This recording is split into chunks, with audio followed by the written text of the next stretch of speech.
राधे राधे दोस्तों, मैं राधा वल्लभ मिश्रा आपका हमारे YouTube चैनल एस्ट्रो प्रॉफिट में बहुत बहुत अभिवादन करता हूं। आपने थंबनेल में जरूर पढ़ा होगा, पर डरिए मत। यहां पर हम ज्योतिष में होने वाले लॉकडाउन के बारे में चर्चा करने जा रहे हैं, जो प्रत्येक वर्ष होता ही है। 4 महीने के लिए बहुत सारे जो हमारे शुभ कार्य हैं उसमें विराम लग जाता है और उसमें बहुत सारी गतिविधियां जो हैं वो नहीं होती। इस बार 2020 में 1 जुलाई 2020 से ये चातुर्मास आरंभ होने जा रहा है।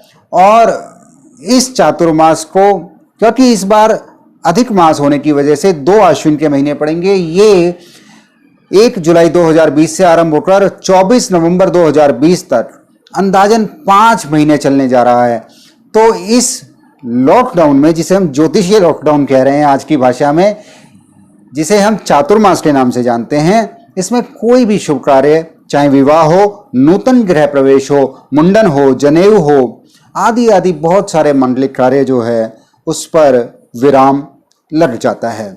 देवशयनी एकादशी, जिसे आप हरिशयनी एकादशी या पद्मा एकादशी या पद्मनाभा एकादशी के नाम से भी जानते हैं, इस बार 2020 में 1 जुलाई 2020 को मनाई जाएगी और इसी दिन से चातुर्मास का प्रारंभ भी हो जाएगा। आइए पहले ये जान लेते हैं देवशयनी एकादशी का समय, और उसके बाद जानेंगे रहस्य, इस चातुर्मास का रहस्य और ऐसे उपाय जो आपको दे सकते हैं मन चाही सिद्धि। तो एकादशी जो है, उस तिथि का आरंभ तो जो है 30 जून 2020 को सायंकाल 7:49 पर ही हो जाएगा। एकादशी तिथि की समाप्ति जो है 1 जुलाई 2020 को 5:29 सायंकाल को हो जाएगी। और 2 जुलाई 2020 को पारण का जो समय है, जो व्रत खोलने का समय होता है, वो 5:24 से 8:13 है। तो ये तो रही एकादशी के विषय में उसके समय संबंधित जानकारी। ऐसी मान्यता है कि आषाढ़ शुक्ल एकादशी से, अर्थात देवशयनी एकादशी से, भगवान विष्णु सोने चले जाते हैं। अब मन में बहुत सहज एक प्रश्न उठता है कि परमात्मा भी कभी सोते हैं? यदि परमात्मा ही सो जाए तो इस सृष्टि का संचार, इसका संचारण किस तरह से हो पाएगा? श्रीमद् भगवद गीता में उसके दूसरे अध्याय के 69वें श्लोक में प्रभु बोलते हैं, निशा सर्वभूतानां तस्या जागृति संयमो। अर्थात संपूर्ण मनुष्यों के लिए जो रात है, उसमें भी संयमी मनुष्य जो है वो जागृत अवस्था में ही रहता है। यदि एक सामान्य संयमी मनुष्य जो है वो जागी हुई अवस्था में रह सकता है, तो फिर परमात्मा वो 4 महीने के लिए सोने कैसे जा सकते हैं? यहाँ देवशयन का जो अर्थ है वो है भगवान विष्णु को योग निद्रा में जाने का समय। योग निद्रा का अर्थ है अचेतन में चेतन की यात्रा, या बोलिए अचेतन में चेतन का प्रवाह। थोड़ा शब्द भारी है, इसे ऐसे समझ लीजिए कि निद्रा और जागृत अवस्था के मध्य की जो अवस्था है, आप सोए भी नहीं हो और जागे भी नहीं हो, उस बीच की जो बिल्कुल मध्य में जो स्थिति है उसे ही योग निद्रा की स्थिति बोलते हैं। तो ऐसी योग निद्रा में श्री हरि विष्णु 4 महीने के लिए जा रहे हैं, इस बार 5 महीने मान लीजिए। अब इस अवसर पर ऐसा नियम बनाया कि इन 4 मासों में कोई भी शुभ महत्वपूर्ण कार्य जो है वो ना किए जाएं।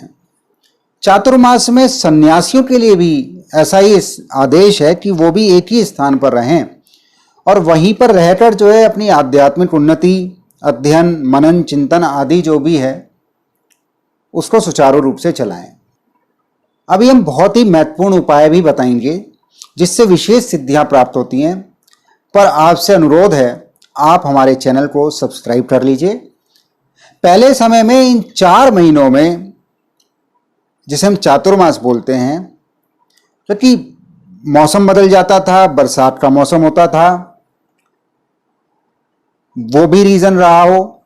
साथ ही साथ भारत जो है वो कृषि प्रधान देश है, तो इन 4 महीनों में खेती भी होती है। इस समय बरसात और बादलों की वजह से भी पूर्ण रूप से सूर्य की रोशनी का उतना तेज प्रभाव नहीं होता। इस वजह से भी हमारी रोग प्रतिरोधक जो क्षमता है उसमें भी कमी हो जाती है। तो स्थूल रूप से शायद ऐसा नियम बनाया कि इन 4 महीने जो है वो हम कोई भी मांगलिक कार्य ना करें, सिर्फ खेती पर ध्यान दें, बरसात में बाहर ना जाएं। पर सूक्ष्म रूप से भी उसे समझने की आवश्यकता है कि सनातन धर्म ऐसा धर्म है कि वो धर्म, अर्थ, काम और मोक्ष को साथ लेकर ही चलता है।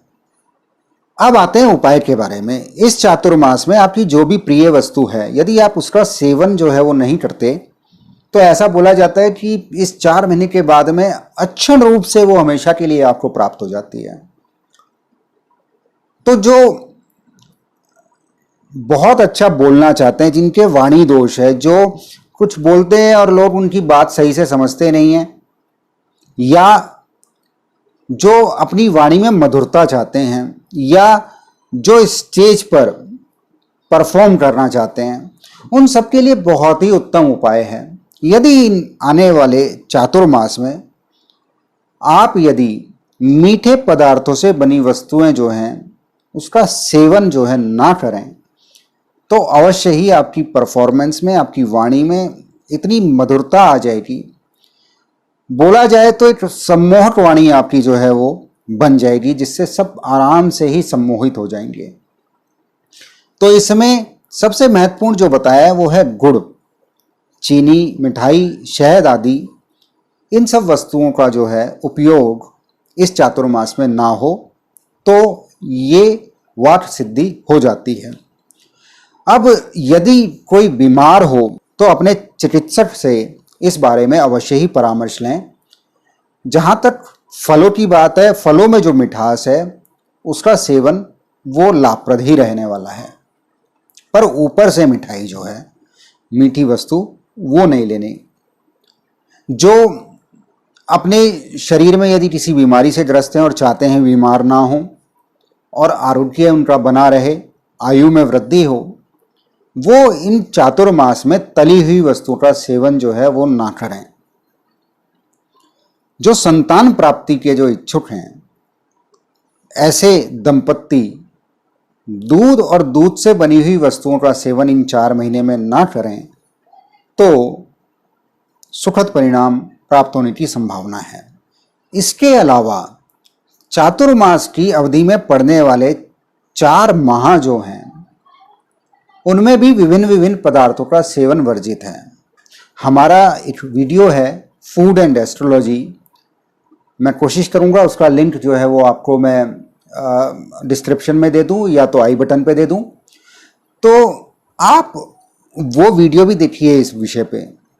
पर यहाँ मैं आपको बता दूं 6 जुलाई 2020 से 3 अगस्त 2020 तक श्रावण मास में हरी सब्जी का सेवन जो है, हरे साग का सेवन जो है वो वर्जित है।